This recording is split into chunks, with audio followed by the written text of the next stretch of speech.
Boa noite, irmãos.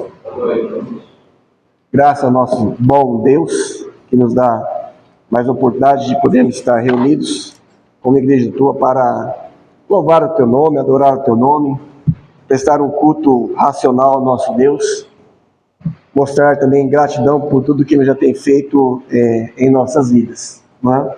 E orar para que Ele continue a abençoar cada um de nós, que seríamos sem o Senhor, né? Se não for o Senhor, que seria de nós.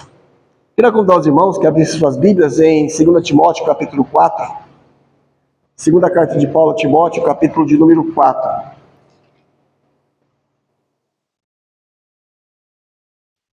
Nós vamos ler do versículo 9 ao versículo de número 11. 2 Timóteo 4, do 9 ao 11.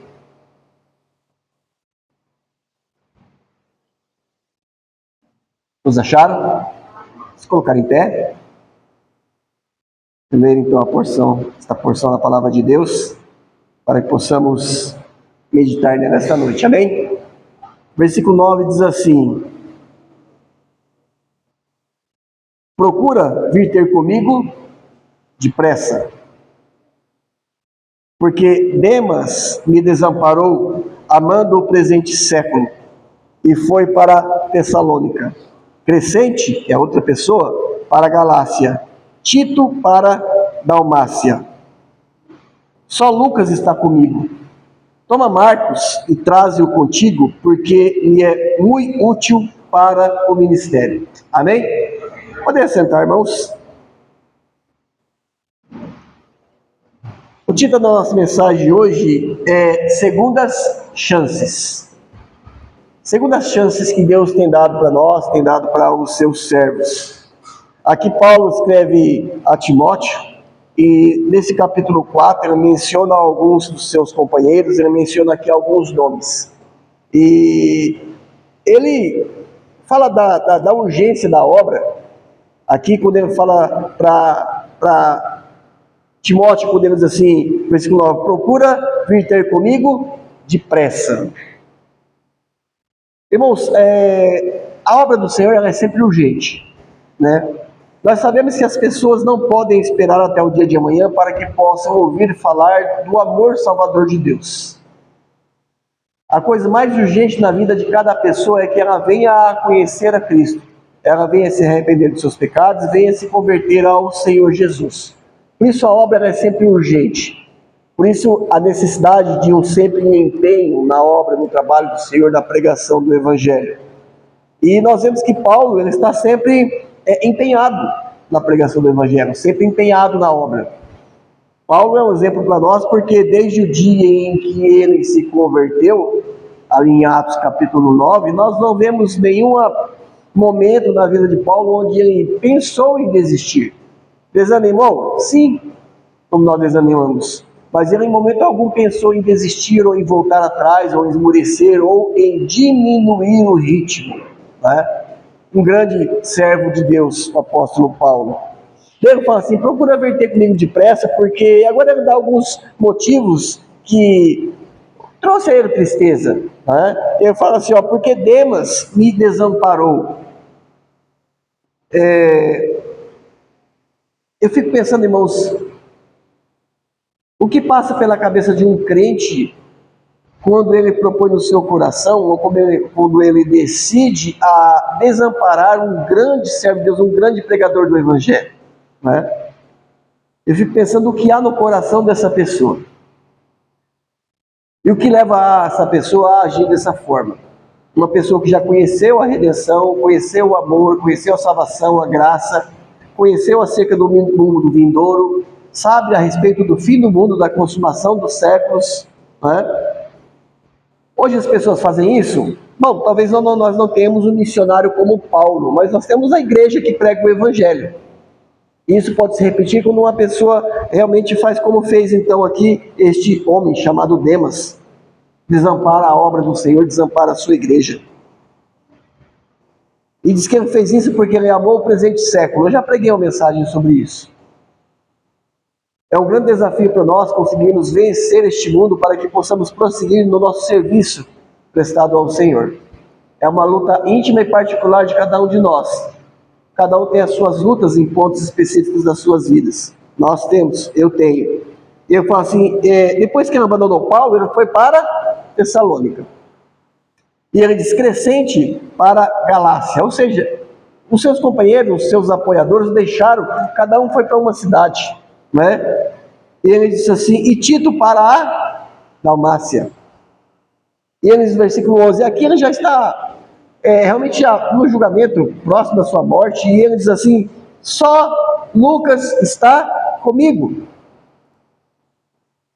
Nós paramos e pensamos assim, quantas pessoas não acompanhavam o apóstolo Paulo? Quantos não o ajudavam? Em oração, sim, ajudando os trabalhos. Tito mesmo foi enviado a Creta para que ele ali ajudasse a estabelecer pastores, né?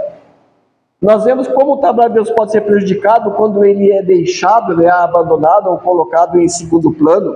E ele diz no 11, só Lucas está comigo. Ele diz agora, toma Marcos. Ele fala para Timóteo, pega contigo Marcos. Que Marcos? Marcos é o Marcos que escreveu o Evangelho. É o Marcos que se chama João Marcos. É o Marcos que é sobrinho de Barnabé, um dos companheiros de missões do apóstolo Paulo. E ele fala assim, toma Marcos e traze-o comigo, porque me é muito útil para o ministério. Se nós parássemos por aqui e pensássemos somente neste versículo, no que Paulo diz a respeito de Marcos, talvez nós disséssemos assim, que rapaz dedicado e que rapaz esforçado.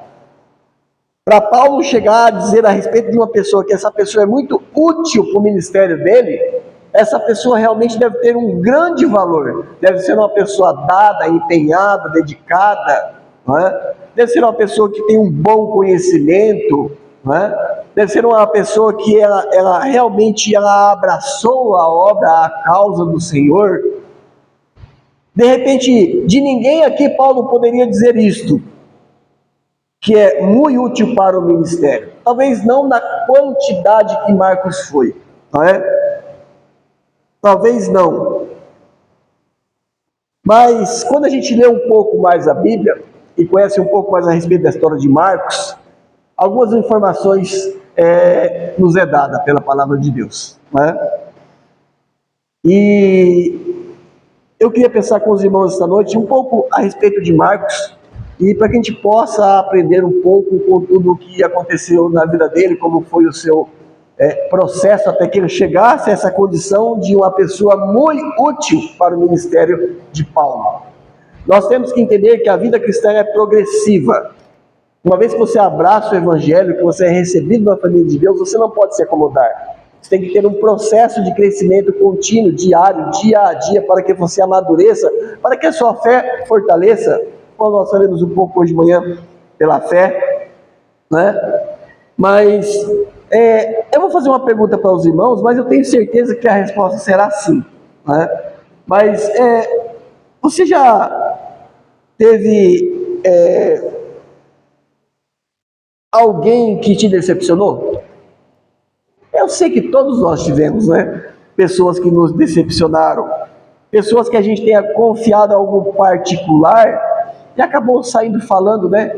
Acabou passando para frente aquela coisa íntima nossa que a gente tinha confiado nessa pessoa, né? Que a gente tinha com uma pessoa próxima, com uma pessoa íntima nossa. Ou mesmo você já dependeu de alguém, você realmente se entregou ao cuidado ou da dependência de alguém e depois você não foi correspondido, você foi desamparado por essa pessoa, né? Algo que precisava ser feito e que talvez essa pessoa tenha falhado com você? Irmãos, por conta do pecado, eu sei que a resposta é sim, né? E a resposta sempre será sim. Agora, a pergunta que eu queria falar para os irmãos, quando isso aconteceu, e eu sei que aconteceu, como você reagiu? Né?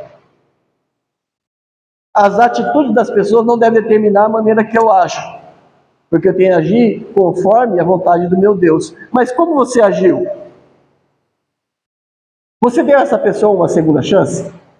Né? A gente já viu certas pessoas e falar assim, eu não mais, não dá mais, não, eu não vou perdoar, não consigo. A gente já viu algumas pessoas falando dessa forma, né? Mas como você fez? Você deu uma segunda chance a esta pessoa? Vamos pensar de forma diferente. Vamos pensar que você foi a pessoa quem falhou. Você foi quem denunciou aquele segredo. Você quem falhou no momento da ajuda, quando aquela pessoa, aquele irmão mais precisava. E quando isso aconteceu, qual foi a reação que você obteve? Como essa pessoa agiu para com você? Não é? As pessoas com as quais você fez isso, elas te deram uma segunda chance? Elas te deram uma nova oportunidade para que você pudesse corrigir isso e melhorar, para que isso não mais acontecesse, não é? Neste versículo 12, nós lemos a respeito de um jovem chamado Marcos. Ele não foi jovem a vida toda, tá? Mas ele era jovem quando ele começou a andar com Cristo. Nos fala de um jovem chamado Marcos. Este Marcos que escreveu o evangelho que nós usamos para pregar. E Marcos, ele teve uma vida interessante, irmãos. Quando a gente consegue somar os versículos que falam de Marcos, nós conseguimos ver algumas coisas interessantes. E Marcos, não diferente dos crentes dos nossos dias, Marcos viveu uma vida espiritual de serviço a Deus com altos e baixos, por incrível que pareça. A gente acha que não, poxa, ele escreveu um evangelho com muitas informações a respeito de Cristo, não é? Paulo fala que esse menino era um menino muito bom, né? E quando Paulo fala isso, ele já não é mais menino, né? Mas fala que era um rapaz, na verdade, muito útil. E nós podemos aprender com os altos e baixos da vida de Marcos, né? Às vezes ele teve uma boa expressão, espiritualmente falando, ele teve altos e baixos espiritualmente falando, vamos dizer, ele teve vitórias espirituais, ele teve derrotas espirituais na sua vida. E pensando nisso, eu queria olhar com os irmãos um pouco mais perto para a vida de Marcos. E ver o que nós podemos aprender com isso. Não é? Na vida de Marcos, irmãos, nós aprendemos sobre o nosso grande Deus, sobre um grande Deus de misericórdia, sobre um grande Deus de amor, sobre um grande Deus que é longânimo, e sobre um grande Deus que está sempre pronto a nos dar uma segunda chance. Você não sofrerá, você não irá para o inferno, você não terá dificuldades e prejuízos porque você não teve chances dadas por Deus. E Deus nos dá todas as chances que nós necessitamos. E quando olharmos então para Marcos, nós poderemos ver e descobrir que uma segunda chance mudou a vida desse rapaz. Em todos os sentidos, irmãos, mudou a vida desse rapaz, não é? Vamos dar uma olhada para o início da vida de Marcos. Esse Marcos que estamos falando, possivelmente, não é? Ele estava presente quando Jesus foi preso do Getsemane e levado para ser julgado. Possivelmente ele já era um seguidor de Cristo. Não é? Abra sua Bíblia em Marcos, capítulo 14. Vamos passear um pouco pela Bíblia. Marcos, capítulo 14.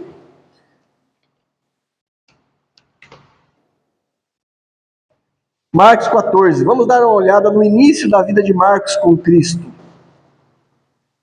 Marcos 14 é que Jesus já havia instituído a ceia, ele já havia se retirado para o Getsemane, ele já havia orado ao Senhor, dizendo a Deus, se possível, que passasse dele aquele cálice de dor que o aguardaria. Ele já havia sido traído, Judas já havia encontrado, já havia denunciado ele já havia sido preso pelos guardas. E no versículo 51 diz assim, quando ele estava sendo carregado, Jesus diz, e um certo jovem que o seguia, envolto em um lençol sobre o corpo nu. e lançaram-lhe a mão. Mas ele, largando o lençol, fugiu nu. Esta informação, irmão, só tem no Evangelho de Marcos. Só Marcos relata esse acontecimento. Só ele fala deste fato. Não é? Marcos adicionou essa nota, vamos dizer assim, lateral, meio que estranha, da prisão de Jesus. Amém? Não acharam? Ele anotou essa coisa, parece que um quanto fora do contexto. E muitos teólogos creem que Marcos aqui está falando de si mesmo. Ele, esse rapaz nu, que quando soube o que estava acontecendo, correu para ver o Senhor Jesus, e quando tentaram agarrá-lo também, porque sabiam que era um seguidor de Cristo, ele largou o lençol e correu nu pela rua. O que nós podemos aprender com isso? Nós podemos aprender que Marcos começou a seguir o Senhor Jesus bem cedo. Bem cedo. Marcos começa cedo na sua vida na presença do Senhor. É como muitos jovens têm a oportunidade de assim fazer, né? De começar a servir o Senhor cedo nas suas vidas, bem cedo. E mais adiante nós vemos Marcos junto com a igreja primitiva, em Atos, lá tem Atos capítulo 12, meus irmãos. Quando Pedro estava para ser executado, e a igreja orava por Pedro, né? E houve então aquela libertação, nós vemos que em Atos capítulo 12, no versículo 11 e 12, diz assim, amém? Então nós vemos que Marcos estava presente já na igreja primitiva. O versículo 11 de Atos 12 diz: E Pedro, tornando a si, disse: Agora sei verdadeiramente que o Senhor enviou o seu anjo e me livrou da mão de Herodes. Foi aquele livramento sobrenatural que aconteceu na vida de Pedro. E ele continua dizendo: E tudo o que o povo judeu esperava. 12. E considerando ele nisto, foi à casa de Maria, mãe de João. Quem é esse João? É João Marcos, que tinha por sobrenome Marcos. É o mesmo João mencionado, mesmo Marcos mencionado por Paulo, em 2 Timóteo capítulo 4. É o mesmo rapaz que correu nu quando Jesus estava sendo preso, onde muitos estavam reunidos e oravam. Bom, mais luz sobre esse personagem, nós descobrimos que existia uma igreja na casa deste jovem. É uma oportunidade ímpar quando um jovem pode ser desde cedo instruído nos caminhos do Senhor.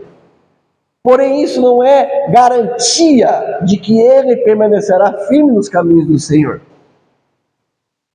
Marcos estava bem no meio do grande crescimento da igreja de Cristo. Estava bem no meio, bem inserido naquele lugar, né?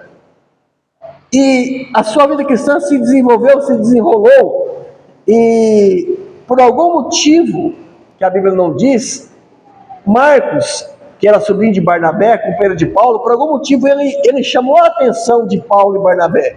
Por algum motivo, Paulo e Barnabé olhou para ele com olhos diferentes. Talvez visse nele um jovem aplicado, dedicado e promissor, não é? Em Atos capítulo 12 ainda, nós vemos no versículo 25 que diz o seguinte, amém? Atos 12, 25, que diz: E Barnabé e Saulo, havendo terminado aquele serviço, voltaram de Jerusalém, levando consigo a João, que tinha por sobrenome Marcos. Irmãos, é que a gente tem que falar de uma maneira resumida, mas imagine você ter a oportunidade de trabalhar com os maiores missionários mencionados pela Bíblia. Isso mostra, irmãos, que por mais que você tenha contato com a verdade, se não houver algo da sua parte, que parta de você, do seu coração, nada pode ser mudado, ou muito não pode ser feito, porque você tem que valorizar as oportunidades que você tem, você tem que valorizar o conhecimento da verdade que Deus tem proporcionado para você, por meio dos seus servos, não é? Nós aprendemos que Paulo e Barnabé levaram Marcos com eles de volta para Antioquia, não é? Quando estiveram em Jerusalém, levaram para Antioquia. E eu gostaria de saber o que mais. Algo sobre Marcos certamente chamou a atenção e impressionou Paulo e Barnabé. E Marcos foi um missionário. Sim, ele foi um missionário. Ele andou com Paulo e Barnabé, ele foi um missionário. Ele ajudou esses homens a organizar algumas igrejas. A primeira viagem missionária de Paulo começou com um trio: Paulo, Marcos e Barnabé. Você vai em Atos capítulo 13, versículo 1, ali Deus fala para apartar Saulo e Paulo e Barnabé para a obra que os tenho chamado. Mas eles levam consigo Marcos, irmãos. Marcos foi junto com Paulo e Barnabé como um assistente. Talvez ele tivesse alguma habilidade de escrever, eu não sei, porque ele escreveu o Evangelho, talvez usassem para isso. Mas com certeza Paulo e Barnabé não levaria um servo de Deus se não tivesse um bom conhecimento, um bom testemunho, um bom empenho, uma boa dedicação. Quando a gente olha assim, nós pensamos, poxa, Marcos começou de uma maneira excelente. Marcos começou de uma maneira maravilhosa. Ele viu, por exemplo, Marcos viajando com Barnabé e Paulo, ele viu algumas coisas. Por exemplo, ele viu alguns milagres feitos por esses irmãos, não é?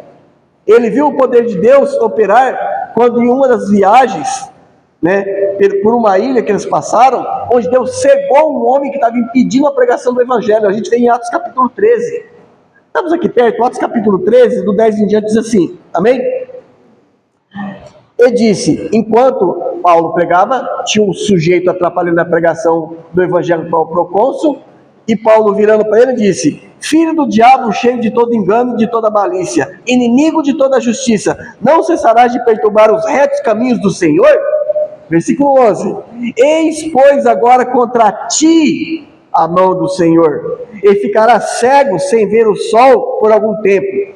E no mesmo instante a escuridão e as trevas caíram sobre ele, e andando a roda buscava quem o guiasse pela mão, que ele ficou cego. E quem estava presente vendo aquilo? Marcos. 12. Então o procônsul, vendo o que havia acontecido, creu maravilhado na doutrina. Ele viu o poder convencedor do Espírito Santo transformando vidas. Ele viu pessoas se convertendo enquanto Paulo e Barnabé pregavam. Ele viu sinais, ele viu prodígios e maravilhas. Mas isso não é o suficiente, irmãos. Porque é preciso que você cresça, que você evolua como cristão, que você progrida como cristão. Então parece que está indo tudo muito bem, ele com boas companhias, empenhado e trabalhando na obra do Senhor, mas então não sabemos por qual motivo algo dá errado. Algo sai do controle e algo dá errado. Atos 13 diz assim, estamos aí, vamos ler. E partindo, ou seja, Paulo saiu daquele lugar e foi para outro lugar, E partindo, Paulo, e consigo Barnabé, e partindo de Paulo e os que estavam com ele chegaram a Perge, da Panfilha, mas João, apartando-se deles, voltou para Jerusalém. Irmãos, como eu disse, bom seria que a gente falasse detalhadamente. Mas o que os irmãos acham que pode ter acontecido para que este homem deixasse esse trabalho tão poderoso? Aqui sim acontecia milagres, não esses milagres de caixinha de sabonete que a gente vê hoje em dia.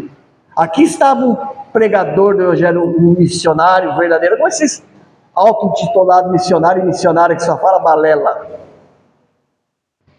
O que levou este homem a deixar de seguir esse grande homem de Deus, deixar de andar no caminho de Deus, de propagar o Evangelho, organizar igrejas? Nesse versículo nós vemos, somos informados dessa coisa triste, irmãos, porque isso é triste, não é? Que Marcos, ele abandonou Paulo e o seu tio, Barnabé. E ele voltou para sua casa em Jerusalém. Quando eu leio essa passagem, algumas perguntas vêm à minha mente. Não é? E serve para a gente pensar esses questionamentos. Né? Então, Marcos não acompanhou Paulo e Barnabé e ele voltou para sua casa em Jerusalém. Se ele voltou para sua casa em Jerusalém, nós sabemos, se der tempo a gente vai ver, que ele voltou para a igreja dele. Qual é a igreja dele? A igreja que estava em Jerusalém. Não é? Então, algumas perguntas surgem na nossa mente. A primeira é, o que aconteceu? A gente se faz essa pergunta todos os dias quando um jovem se desencaminha do caminho do Senhor. Quando um jovem não mais serve o Senhor. Quando um jovem começa a se afastar do Senhor, a gente pergunta, o que aconteceu? Né? O que houve? O que aconteceu com Marcos? Ele estava desde o início. Ele viu Jesus ser preso, com certeza acompanhou a paixão de Cristo, todo o seu sofrimento. Não é? Será que Marcos ficou com saudades de casa? Não sei, ele era jovem de repente, não é? Será que pode ser isso, que ele ficou com saudade de casa? Ou será que ele ficou com medo?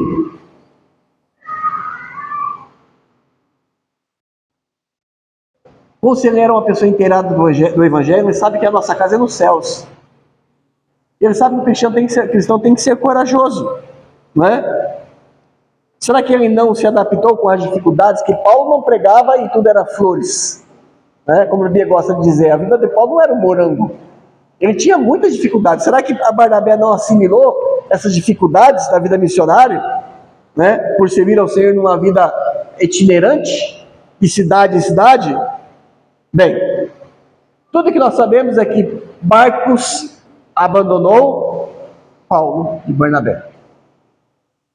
Mas ele abandonou, porque Paulo foi e diz que, mas Marcos veja Atos 13:13, diz assim, e partindo de Pafos, Paulo e os que com ele estavam, chegaram a Perge, da Panfilha, mas João, apartando-se dele, quem se apartou, irmãos?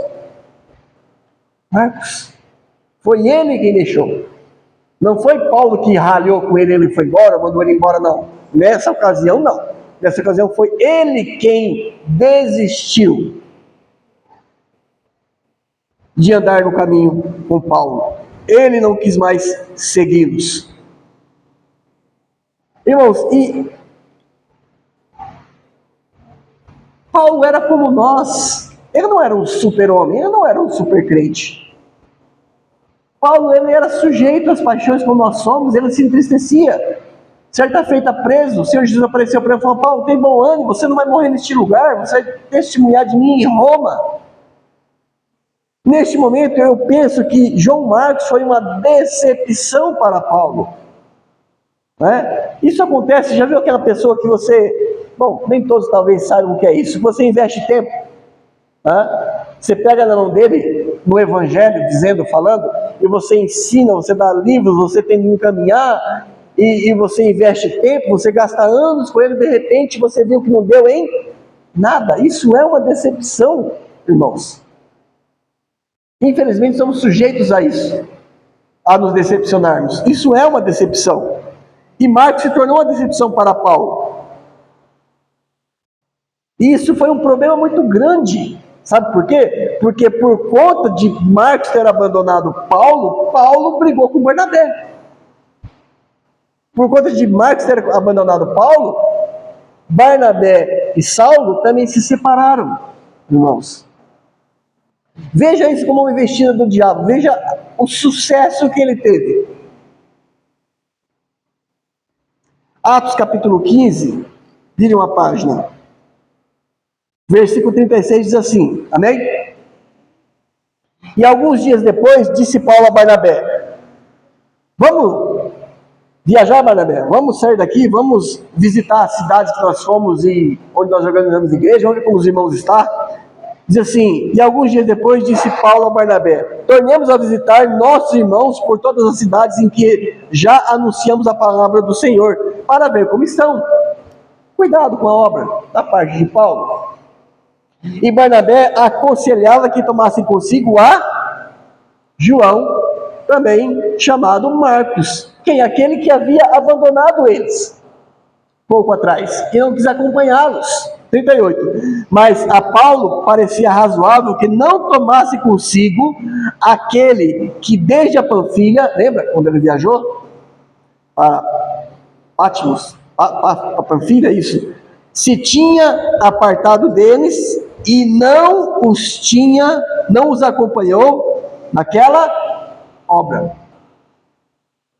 Pergunto para vocês, será que Paulo imaginou, não vou pegar ele perto com a gente, senão ele vai acabar abandonando a gente de novo? Será que ele pensou, esse menino ele não tem firmeza? Será que ele pensou? Né? Será que ele pensou, esse menino ele não quer se doar à obra? Esse menino não quer consagrar a sua vida ao Senhor? O que será que Paulo pensou? Imaginemos o seguinte, irmãos, que Paulo tem que substituir Barnabé, ele olhasse para a minha igreja, para a nossa igreja. Será que teria alguém aqui para substituir Barnabé? Para substituir Marcos?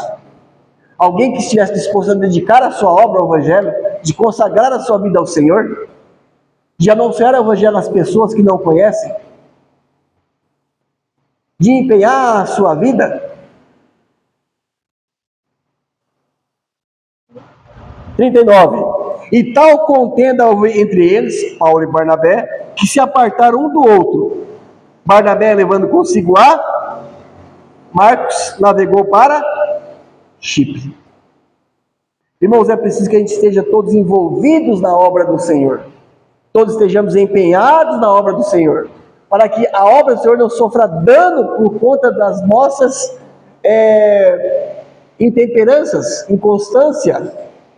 40. E Paulo, tendo consigo Silas, partiu, encomendado pelos irmãos, a graça de Deus. Você viu que mudou tudo? Paulo não está mais com Barnabé, Barnabé está com Marcos. E Paulo está agora com Silas. Quando Paulo e Barnabé, se preparavam então para a sua segunda viagem missionária, Barnabé queria, talvez ele quisesse fazer o seguinte: vamos levar Marcos novamente, vamos dar uma segunda chance, vamos ver o que aconteceu. De repente Barnabé via que ele era bem dedicado. Barnabé, além do parentesco, ele via alguma coisa em Marcos, que Paulo naquele momento não via. E ele quis novamente levar. E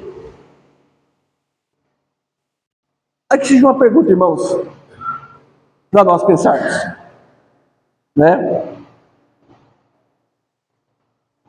Como nós fazemos para conhecer a vontade de Deus nesses casos? É preciso que a gente esteja inteiramente em comunhão com Deus. Por quê? Paulo podia ter pensado, Barnabé está fazendo isso porque Marcos é sobrinho dele. De repente o grau de parentesco está falando mais forte. De repente Barnabé pode ter pensado, Paulo não quer levar porque Paulo é muito duro, não quer perdoar o menino. Nós devemos, nos níveis de pensamentos como este, colocar a obra do Senhor acima de tudo. O Evangelho tem que estar acima disso. A obra do Senhor tem que estar acima dessas coisas. E Paulo insistiu com uma delas, falou assim, não vou levar porque ele nos abandonou. De repente ele vem, se ele abandona de novo, e se ele nos prejudica de alguma forma, prejudica a obra do Senhor. E por causa de Marcos, Paulo também se separou de Barnabé. E a última coisa que nós ouvimos de Marcos, em Atos, é que em outra viagem missionária, que não a de Paulo, mas a de Barnabé, Marcos foi com ele. É a última coisa que ouvimos falar de Marcos no livro de Atos. Versículo 39, vamos ver, diz assim, diz que Barnabé, levando consigo Marcos, navegou para Chipre. Enquanto Paulo e Silas foram para a Cilícia, versículo 41 diz isso para nós, diz que eles passou pela Síria e Cilícia, para as igrejas que haviam já implantado, bem diante o livro de Atos, nunca mais menciona no livro o nome de Marcos, irmãos. Marcos não é mencionado mais na Bíblia por mais ou menos 20 anos. 20 anos. E depois de mais ou menos 20 anos, Marcos reaparece na cena bíblica. Encontramos Marcos aqui em Colossenses 4:10. em Colossenses 4:10, que diz o seguinte: Aristarco, que está preso comigo, vos saúda, e Marcos, sobrinho de Barnabé, acerca do qual já recebeste mandamento, se ele for ter convosco, recebei. Depois de mais ou menos 20 anos, nós encontramos Marcos, reaparece na cena bíblica com quem? Com quem, irmãos? Com Paulo. A Bíblia se silencia de como se deu esse processo. Mas o que nós entendemos é o seguinte, e fica claro para nós isso. Paulo, Deus por meio de Paulo, deu a Marcos o que? Uma segunda chance, irmãos. Eu vejo isso e fico assim, maravilhado, né? Paulo agora não mais procura evitar Marcos, ele chama Marcos de parceiro de trabalho. Vá um pouco mais adiante até Filemão, versículo 23 e 24. Paulo chama João Marcos agora de parceiro de trabalho. Filemão 23 e 24 diz assim, amém? Saúdam-te Epáfras. Esse Epáfras era um parceirão de Paulo, né? Meu companheiro de prisão por Cristo. 24. Marcos, Aristarco, Demas e Lucas, meus cooperadores. Meus cooperadores. Não vamos falar muito a respeito disso, que quando a gente fazer as aplicações, a gente vê que a gente já pode aprender. Paulo considera então Marcos muito útil para o seu trabalho, porque agora João Marcos é um cooperador de Paulo. Aquele Marcos que o abandonou e fez com que ele se separasse de Barnabé. Irmãos, agora ele está servindo. Vá até 1 Pedro capítulo 5. Paulo está aqui, Pedro está aqui servindo com Marcos com Pedro em Roma.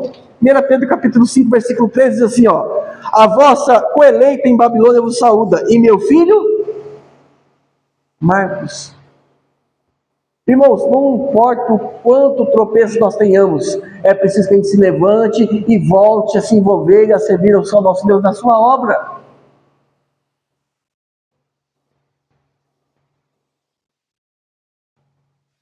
Em algum lugar, sim, de alguma forma, Marcos não se contentou com a situação que ele estava.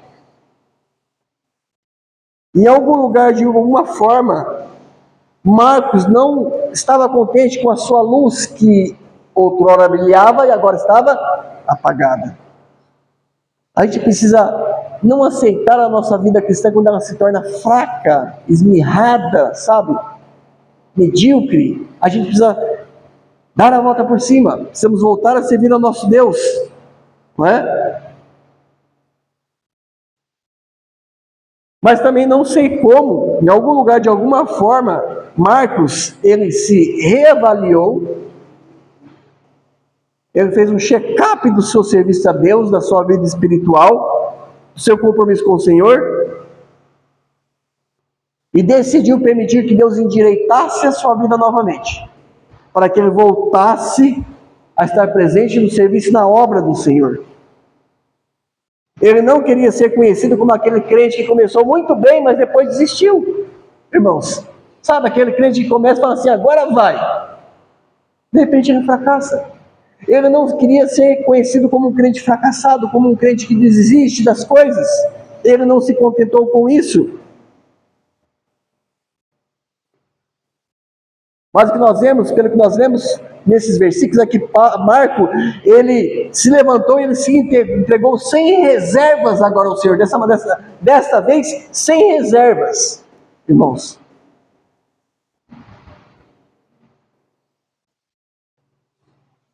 E agora Marcos é para Paulo muito útil. Aquele que o abandonou, que o fez separar do seu grande parceiro de ministério, que era Barnabé. Agora esse rapaz, depois de 20 anos, a ele é muito útil. Rapidamente, quero ler com os irmãos algumas lições que a gente pode aprender com a vida de João Marcos. Primeira coisa que é nítido, que nós vemos aqui. Um bom começo na vida cristã não passa disto um bom começo, se ela não permanecer. Não passa disso, irmãos. Marcos parecia ter tido um bom começo, como nós vimos, não é?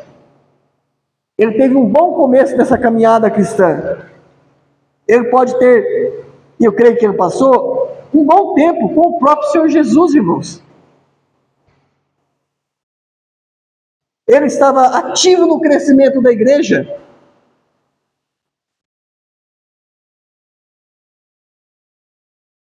Mas a vida cristã é mais do que só começar bem.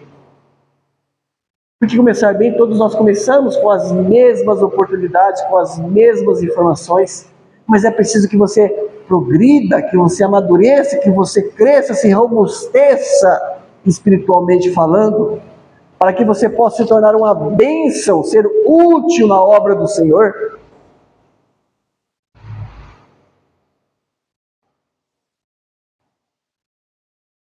Então, irmãos, o começo da vida cristã é só isso, é o começo. Não se esqueça de dizer só o começo. Você não completa o seu crescimento espiritual quando recebe a Cristo pela fé. Ali é o começo. E esse é o começo de todos nós. Não se esqueça, um bom começo na vida cristã não passa disso, um bom começo. Se nós parássemos de ler a história de João Marcos, antes de ele abandonar Paulo e Barnabé, o que diríamos dele? Seria um grande luminário, um grande exemplo, não que não seja, mas seria um homem inspirador para qualquer um. Cuidado, cuidado, cuidado. A Bíblia fala assim, aquele que está em pé, olha que não caia. Uma segunda lição que nós vemos com a vida de Marcos é que você, somente você, é responsável por querer ou não avançar na sua vida cristã. Mas Marcos se separou deles. Você é responsável pelo seu crescimento cristão. Você é responsável pelo seu empenho no Evangelho. Você é responsável por sua dedicação na obra e mais ninguém, irmãos. Você é responsável. Deus quer ver o seu empenho, a sua dedicação. Ah, mas eu não consigo levantar peso, o tanto que o Wilker levanta. O Wilker levanta 200 quilos, eu levanto 50. Não importa, mas você pode fazer isso.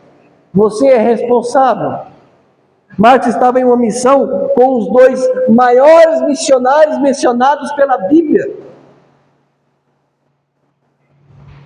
E ele foi responsável por ter fracassado com esses homens. Ele foi responsável. Imagine você, irmãos. Você como crente, imagine você como cristão, você como uma cristã, um irmão e irmã, imagine você sendo companheiro, viajando com Paulo e Silas, não só vendo as coisas que eles faziam, mas ouvindo o que eles falavam. Se eu pudesse ter 5 minutos de conversa com Paulo, eu tinha 1 milhão de dúvidas para tirar com ele. 1 milhão de dúvidas. Eu ia falar, o que é aquilo que vocês escreveram em 1 Coríntios dos anjos lá? Eu não entendi nada, alguém me explica.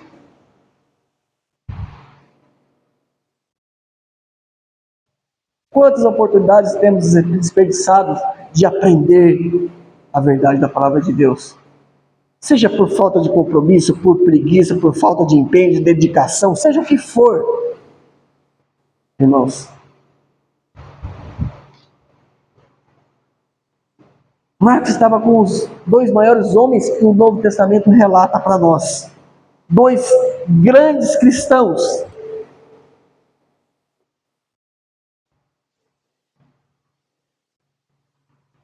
Só que estar perto de 2 grandes homens não garantiu a Marcos crescimento espiritual e não garante a você. Você pode ser companheiro do maior pastor desse planeta, Se você não decidir, não se empenhar, não se dedicar, não vai adiantar nada, irmãos.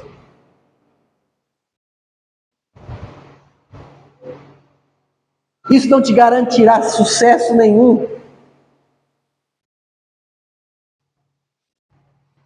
Sim, eu sei, é bom estarmos perto de crentes maduros. Quem não gosta, né? Eu gostava quando estava. Eu aproveitava o máximo que eu podia. Mas quem não gosta de estar perto desses homens de Deus, conversando com eles, né? Aproveitando da sua companhia, da sua presença, da sua sabedoria. Quem não gosta? Muitos deles exerceram grandes influências nas nossas vidas e graças a Deus, que bom por isso. Mas, meu querido, outra pessoa não pode, caminhar a sua vida cristã. É você que tem que caminhar ela. É você. Isso se chama consciência cristã. Você tem que estar consciente disso. Estar ciente dessa verdade. Tem uma consciência para com o Senhor Jesus Cristo. Sabe por quê? Porque você é responsável por você buscar ao Senhor Jesus com todo o seu coração, com toda a sua alma, com toda a sua mente. Uma terceira lição, nós aprendemos na vida de Marcos. O crente mais envolvido na obra pode tornar-se desinteressado pela obra. Triste isso, né? Dá medo, não dá? Já pensou, amanhã depois os irmãos falam assim, sabe o pastor Marcelo? Abandonou tudo. Né? Sabe o irmão Eliseu, o ancião da nossa igreja? Largou. O irmão Adriano que pregava tão bem, dava um estudo tão bem. Né? Não, agora ele deu ré. Né? Está andando com os pentecostal. Já pensou, irmãos? Que tristeza, que decepção. Então não se engane, vigie. Se fortaleça, se torne mais robusto no serviço, na obra, espiritualmente, no conhecimento do Senhor, né? Para que você não recue por conta de uma dificuldade, uma diferença, não é? Nós não sabemos o que fez com que Marcos voltasse atrás. O que nós sabemos é o quê? Que nada justifica. Nada justifica. Mas também quando as coisas deste mundo se tornam uma preocupação maior do que a nossa caminhada com o Senhor, nós podemos perder o desejo de buscar ao Senhor. Quando as coisas ficam um pouco difíceis, se começa a procurar maneiras mais fáceis. Não sei se foi isso que aconteceu com Marcos. Sempre chega um ponto em nossas vidas quando o Senhor exige alguma coisa grande de nós. É nesse ponto que alguns se rebelam contra a autoridade do Senhor.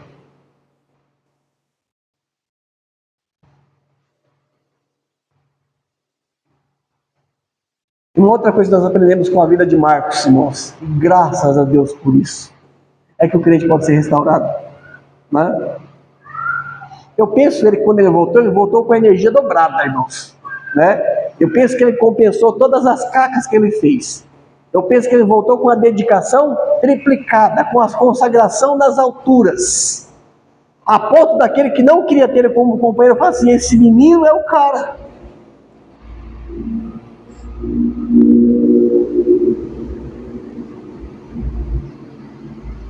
Uma coisa nós podemos pensar, mas o tempo não permite. Você consegue imaginar? Marcos fala assim para Paulo Barnabé, não vou com vocês. Não vou voltar para minha casa. Como foi essa viagem de volta para a casa dele? O que ele pensou? O que passou na cabeça dele? Como ele se sentiu?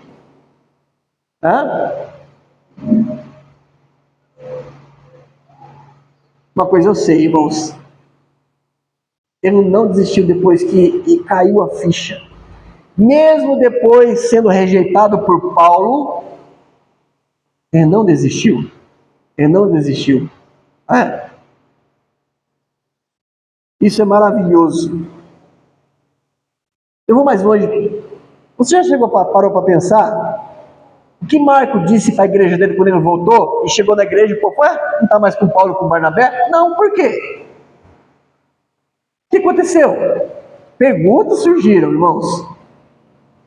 Então, quando você se esfria e cai e deixa a desejar, não estranhe, porque perguntas virão.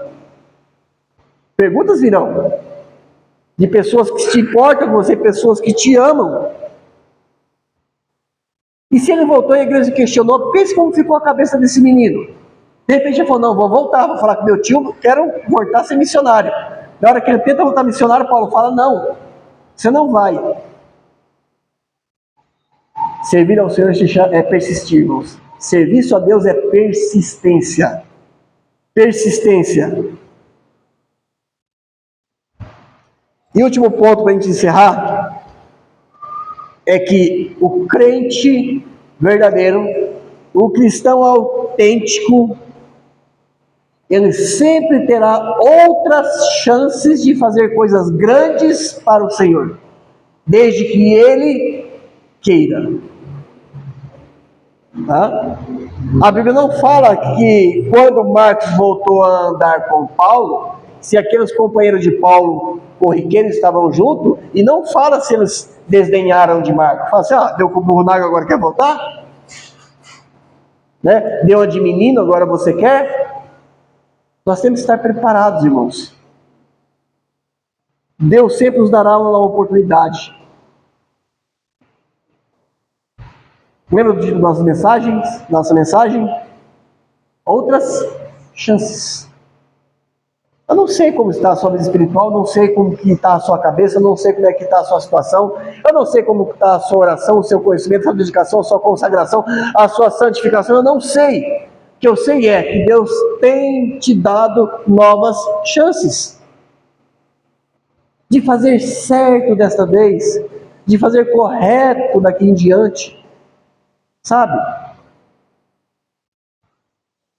Uma coisa eu posso dizer com certeza e tranquilidade: se você é um crente verdadeiro e quer corrigir os seus erros, a restauração está de braços abertos esperando você.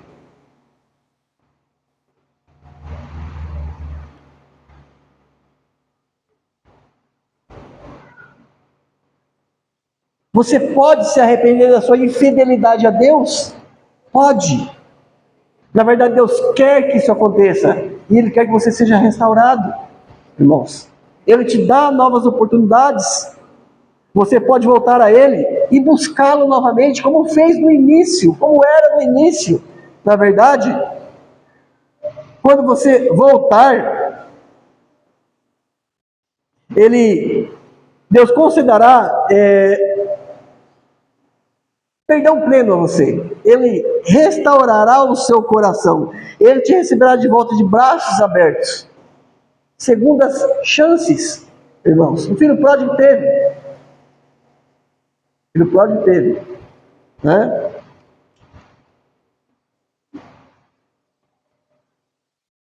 A mulher de Osés teve.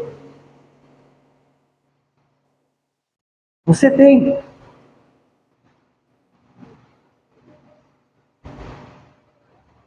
E graças a Deus, por nosso Deus ser um Deus das segundas chances. Para encerrar, eu quero dizer para você: Deus tem grandes planos para a sua vida. E ao contrário de quinta-feira, nós ainda temos tempo. Deus tem te dado tempo. Então, aproveite a chance que Deus tem te dado. Amém? Deus abençoe os irmãos. Irmão Daniel.